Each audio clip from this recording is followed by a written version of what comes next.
Okay बेटा, सभी primary के बच्चे, आज के जो आपके दादा दादी और नाना नानी यहाँ आए हैं और मम्मी पापा भी जो आए हैं, उन सब के लिए एक बार जोरदार तालियां बजाइए। स्वागत है।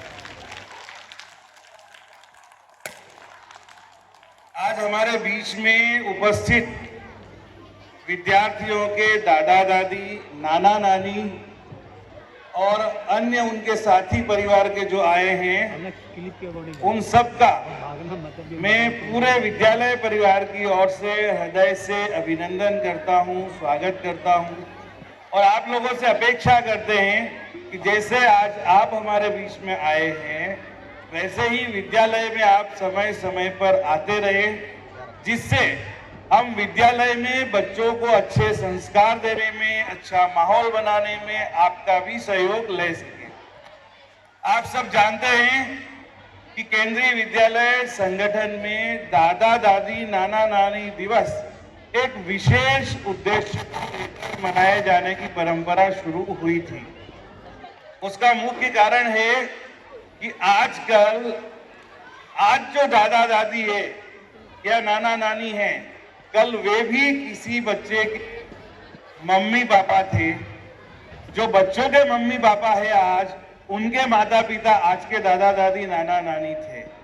लेकिन बहुत सारे परिवार ऐसे हैं कि दादा दादी और नाना नानी अपने पोते पोतियों के साथ में कोई ना कोई कारण होगा जिसकी वजह से नहीं रह पाते।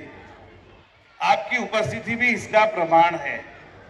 हमारे विद्यालय में करीब 400 से 500 बच्चे हैं, लेकिन दादा दादी नाना नानी को जब हमने बुलाया तो मुश्किल से 50 दादा दादी नाना नानी टोटल होंगे।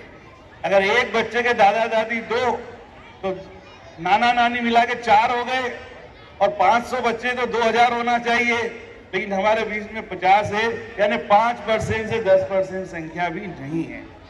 इससे जब हम बच्चों के बीच में जाते हैं, बात करते हैं, तो पता लगता है कि दादा दादी उनके साथ में नहीं रहते, या तो मम्मी ने बोल के पापा को अलग कर दिया, या कोई ना कोई कारण होगा जिसकी वजह से बच्चों को वो कहानियां सुनने को नहीं मिलती, बच्चों को दादा दादी का वो प्यार नहीं मिलता।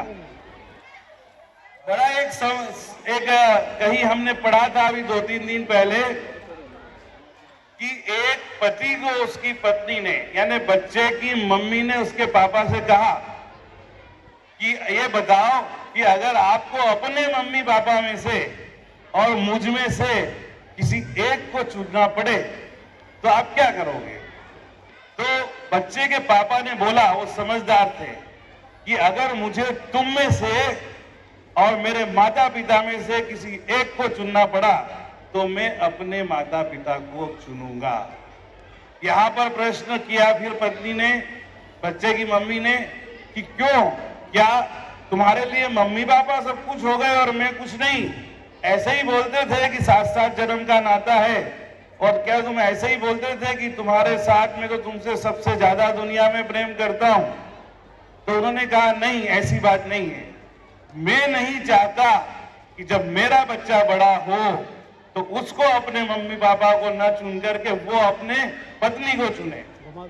मतलब कि ये दिन तुम्हारा भी आएगा जब अपने बेटे की बहू कह देगी कि तुम में से किसी एक को चुनना पड़े, और आपका तुम्हारा बेटा अगर उसकी पत्नी को चुनेगा तो हम कहां जाएंगे? इसलिए मैं तो हम दोनों की सुरक्षा की बात कर रहा हूं कि हम अपने पोते पोतियों को साथ में देखें, उन्हें संस्कार दें। यह देश दादा दादी और नाना नानियों का सम्मान करने वाला देश है। हमारे देश में बच्चे दादा दादी नाना नानी की उंगलियां पकड़ के चलना सीखते हैं। दादा दादी और नाना नानी की कहानियों को सुनकर बड़े होते हैं। जब कभी मम्मी डांटती है और पापा डांटता है तो सीधे दादा दादी और नाना नानी की गोद में जाकर बच्चे बैठते हैं। लेकिन पता नहीं वो टीवी का, मोबाइल का, फिल्मों का, पता नहीं कौन कौन सी नई दुनिया के संस्कार जब हमारे बीच में आ जाते हैं और हमारे संस्कार जब कमजोर पड़ते हैं और बाहर की दुनिया जब हमें आकर्षित करती है, तो हम सेवा से ज्यादा, परिवार से ज्यादा अपने घर के सुख को और अपने पर्सनल व्यक्तिगत सुख को जब महत्व देते हैं, तो माता पिता और दादा दादी के प्रति सम्मान की भावना हमारे मन में नहीं रहती। लेकिन एक बात सही है कि जब कभी परिवार को आवश्यकता होती है, जब कभी कोई त्याग की बात होती है, कोई सेक्रीफाइस करने की बात होती है, तो यही दादा दादी, यही नाना नानी सब कुछ भुला करके अपने बच्चों की मुसीबत में, विपत्ति में सहायता करने के लिए तैयार होते हैं। अब कभी हमारे देश में कोई ऐसे अनाथालय नहीं हुआ करते थे, कभी हमारे देश में बुजुर्गों के लिए जो वृद्धाश्रम नहीं हुआ करते थे, और न देश को इनकी जरूरत थी। लेकिन आज हमारे देश में एक दो नहीं, हजारों की संख्या में वृद्धाश्रम है, जहां पर ऐसे दादा दादी, नाना नानी रहते हैं जिनको किसी न किसी कारण की वजह से उनके बच्चों ने साथ नहीं दिया। ईश्वर करे हमारे स्कूल के सारे बच्चों ध्यान दे रहे हो बेटा? जो ध्यान दे रहे हैं, जो अपने दादा दादी, नाना नानी से प्यार करते हैं, जरा हाथ ऊंचा करो। Very nice. जो दूसरा हाथ भी ऊंचा करो और अपने दादा दादी के लिए जोरदार तालियां बजाओ। अब ईमानदारी से बताना, ऐसे बच्चे केवल हाथ ऊंचा करेंगे जिनके घर, उनके साथ में उनके दादा दादी नहीं रहते। अरे जिनके साथ रहते हैं उनको हाथ नहीं करा जाए, जिनके दादा दादी उनके साथ में नहीं रहते हैं वो बच्चे हाथ ऊंचा करो। देख लो आप क्या सीखा है। तो ये स्थिति है। ओके बेटा, हाथ नीचा करो। अच्छा, ऐसे बच्चे जो चाहते हैं कि उनके दादा दादी उनके साथ में रहे, वो हाथ ऊंचा करो। सब बच्चे चाहते हैं, हेड्स डाउन। तो ये स्थिति है, और हम चाहते हैं कि हमारे स्कूल के बच्चे अपने दादा दादी, अपने नाना नानी का मान सम्मान करें। और बेटा, आप लोगों में वो ताकत है कि अगर आपके दादा दादी आपके मम्मी पापा की वजह से या किसी लड़ाई झगड़े की वजह से अलग हुए हैं, तो आप बड़े होकर के अपना दादा दादी को अपने घर में वापस लाओगे। कितने बच्चे लेकर आएंगे? जोरदार तालियां बजाओ अपने खुद के लिए। हम चाहते हैं हमारे बच्चे बच्ची उस पीढ़ी का मान सम्मान करे, दादा दादी का, नाना नानी का, कि वो पीढ़ी कुछ अच्छे संस्कार नए हमारे बच्चों में दे, ताकि आने वाले समय में यह देश फिर से राम और कृष्ण का देश बने, यह देश फिर से गुरु नानक का देश बने, यह देश फिर से सुभाष चंद्र बोस और स्वामी विवेकानंद के संस्कारों का देश बने।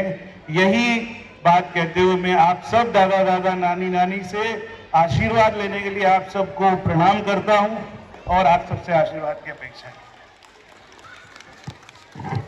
धन्यवाद प्रिंसिपल सर। अब मैं हमारे विद्यालय के प्राथमिक वरिष्ठ शिक्षक मिस्टर बलराज दास सर से रिक्वेस्ट करूंगा कि सर को पुष्पों से सम्मानित करें और